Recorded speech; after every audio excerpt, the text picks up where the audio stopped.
Why did he leave me?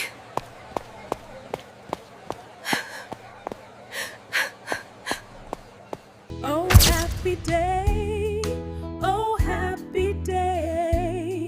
when Jesus washed my sin. In the bustling city of Ibadan, there lived a family that was admired by many.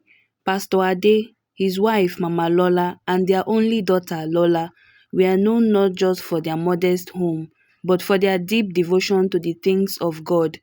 Every week, whether rain or sun, they were in church. People often whispered, "Ah, Pastor Ade's family is truly the example of holiness and discipline." Lola herself was a jewel to behold. She had a soft voice that could melt the hardest heart, and when she sang in church, the entire congregation often fell silent. To many, she was the perfect pastor's daughter, obedient, quiet, and always present in service. But as the elders say, the heart of a young maiden is like an untouched clay pot. Whoever first pours water into it leaves an everlasting mark. One day, Mrs. Fumi, a respected elder in the church, welcomed her only son back home. His name was Emmanuel, or Emma, as people fondly called him. He had returned from the city of Lagos, where he had been pursuing his studies. Emma was tall, intelligent, and carried himself with the confidence of someone who had seen life beyond the walls of Ibadan. The first time Emma heard Lola singing during choir practice, something Hey, stirred within him. Their eyes met, and for a brief moment, the world around them disappeared. Lola looked away shyly, but her heart raced. Emma smiled knowingly. From that day, the two could not stay apart. They began to meet secretly, at first in the church compound after evening service, then later in an uncompleted building, not far from the street's corner. "Lola," Emmanuel whispered one evening, his hand brushing hers, "do you know that you're the sweetest girl I have found since I came home?" "Emma, please," she giggled softly. "If my father hears this, I am finished." "Don't worry," he assured her. "One day I will marry you. I will make you the happiest woman alive." And so their secret meeting continued until one fateful evening, passion overtook them, and their youthful love crossed boundaries neither of them was prepared for. Not long after, Emmanuel received news that he had been awarded a scholarship to further his studies back in Lagos. He rushed to tell Lola. "Lola," he said, excitement in his eyes, "this is the opportunity I've been waiting for. I must go back to Lagos, but I promise you, when I'm done, I'll come back for you. You will be my wife, I swear it." Lola believed him. Tears rolled down her cheeks as she held his hand tightly. "Emma, don't forget me. Don't forget us." "I can never forget you," he promised. The next morning, Emma left. Weeks passed, then months. Soon Lola discovered she was pregnant. Fear gripped her. She began to wear oversized clothes, hiding her condition. But as the elders say, pregnancy is a drum that cannot be hidden for long. The beat will always show. Her mother noticed first.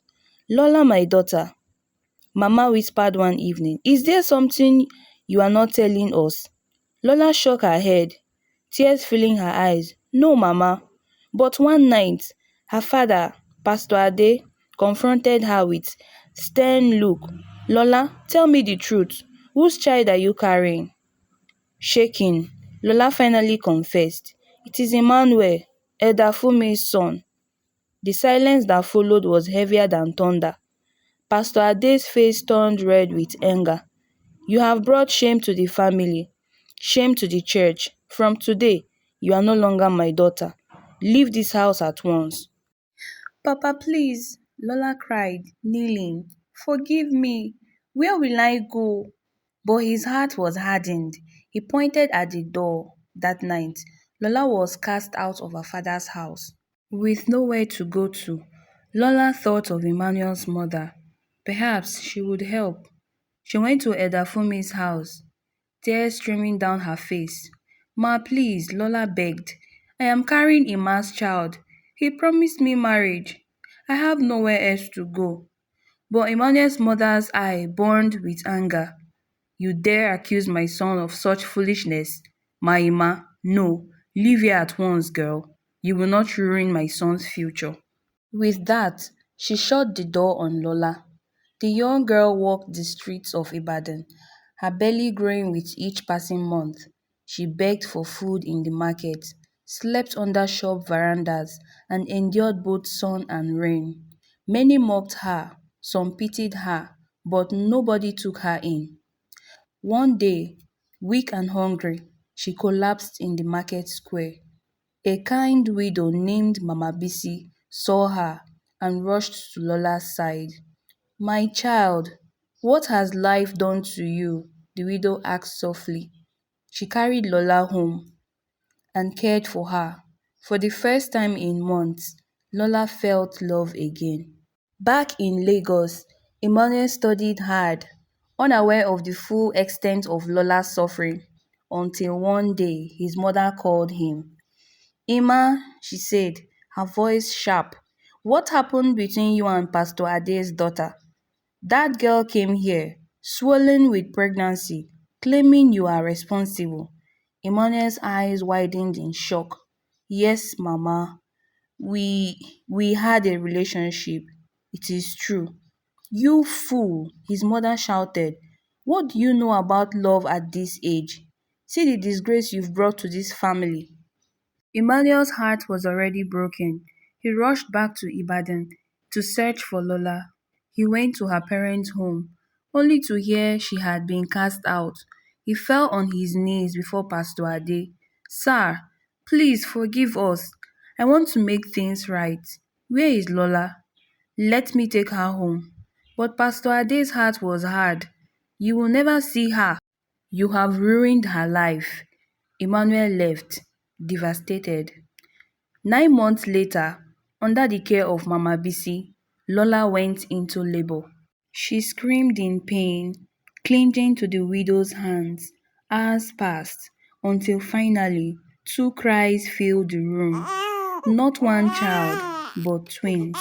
A beautiful baby girl and a handsome baby boy. Lola wept as she held them close.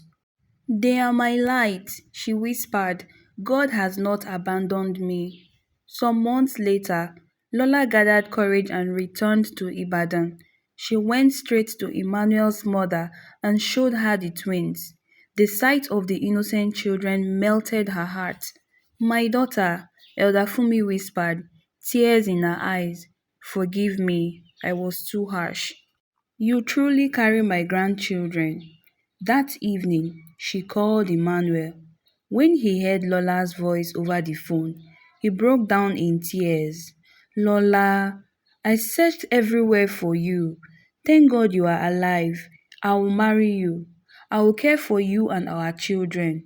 Please forgive me."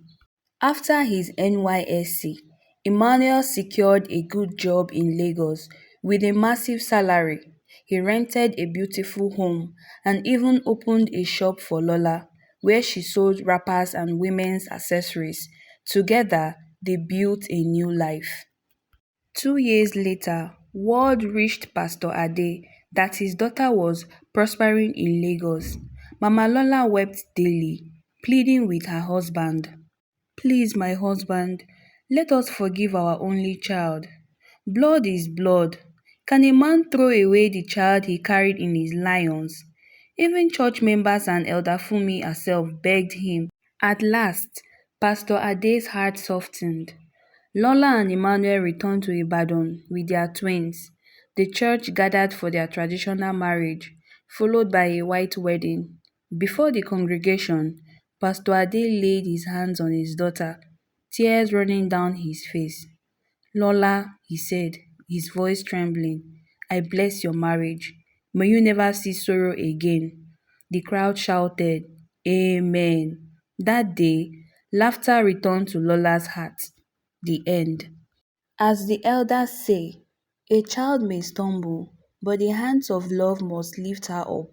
This story teaches us that youthful mistakes can carry heavy consequences, but love, forgiveness, and resilience can restore even the most broken lives.